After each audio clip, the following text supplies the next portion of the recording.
যিসকল লোকে জ্যোতিষশাস্ত্ৰক বিশ্বাস নকৰে, যিসকল লোকে মানি ল'ব নোখোজে, তেখেতসকলে এই ভিডিঅ'টো অনুগ্ৰহ কৰি নাচাব। কাৰণ মই আপোনালোকক বেয়া পাই যিহেতু চাবলৈ পোৱা নাই।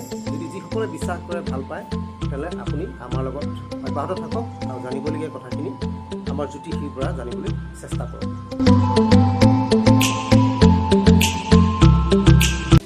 বন্ধুসকল, তুলা আৰু বৃশ্চিক ৰাশি বৃশ্চিক ৰাশিৰ ওপৰত আপুনি যদি হয়, আমি আজি সেই দুটা ৰাশিৰ ওপৰত জানিম। জ্যোতিষী আছে আমাৰ লগত ভূপেন হাজৰিকা ডাঙৰীয়া, তেখেতে আজি এই দুটা ৰাশিৰ ওপৰত জনাব।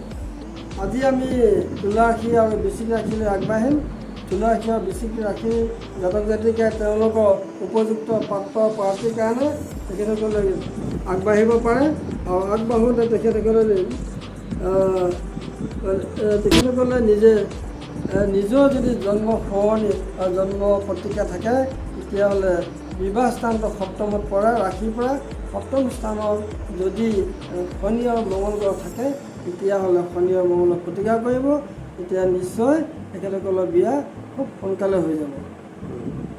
কেনেধৰণৰ পাত্ৰ পাতিকা তেওঁলোকে চাব? আচলতে চাব তেখেতসকলৰ ৰাশিৰ পৰা নিজে গন্তি কৰিব। 5 আৰু 6 সংখ্যাত যদি ৰাশি বহে, সেই ৰাশি জাতক জাতিকাৰ লগত যাতে বিয়া নাপাতে, আৰু বিয়া পাতিবলৈ যদি আগবাঢ়ে, বিয়াখন খেলি মেলি হ'ব, বিলম্ব হ'ব, আৰু বিবাহ হ'লেও ভৱিষ্যতে অশান্তি সৃষ্টি হ'ব। গতিকে তাৰ প্ৰতি লক্ষ্য ৰাখি তেখেতসকলে নিজৰ ৰাশিৰ পৰা সপ্তম স্থানৰ প্ৰতিকাৰ কৰিব। আৰু 5 সংখ্যা আৰু 6 সংখ্যা ৰাশি বাদ দি বেলেগ ৰাশি জাতক জাতিকা তেখেতসকলে যেন চায়, তেতিয়া তেখেতসকলৰ বিবাহ সোনকালে হ'ব। কিবা ইয়াৰ প্ৰতিকাৰ আছে নেকি? প্ৰতিকাৰ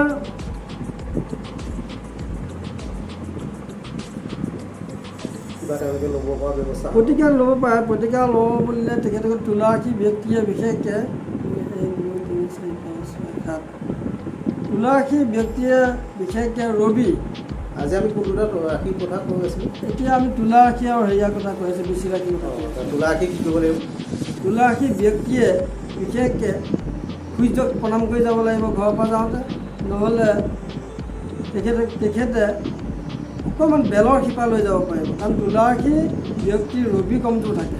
ৰবি কমজোৰ থাকিলে তেখেতসকলে বিবাহত বিলম্ব হয়। গতিকে ৰবি হৈ বেলৰ শিপাটো থকাটো লৈ পেলাই তেখেতসকলে যাওক আৰু বিবাহত আগবাঢ়ক, বিবাহ নিশ্চয় সোনকালে হ'ব।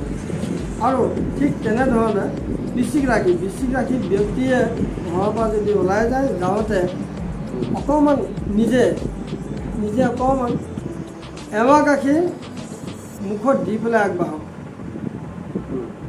এৱা গাখীৰ অকণ মুখত দি পেলাই তেখেতসকলে আগবাঢ়ক। নিশ্চয় তেখেতসকলৰ বিবাহৰ কাৰণে উপযুক্ত প্ৰাৰ্থী আৰু পাত্ৰ পাব। মানে ইমানখিনি কৰিলেই হ'ল। তেখেতে ইমানখিনি কৰিলেই হ'ল। গোটেই বন্ধুসকল যদি ইচ্ছা কৰে আপুনি কৰি চাব পাৰে।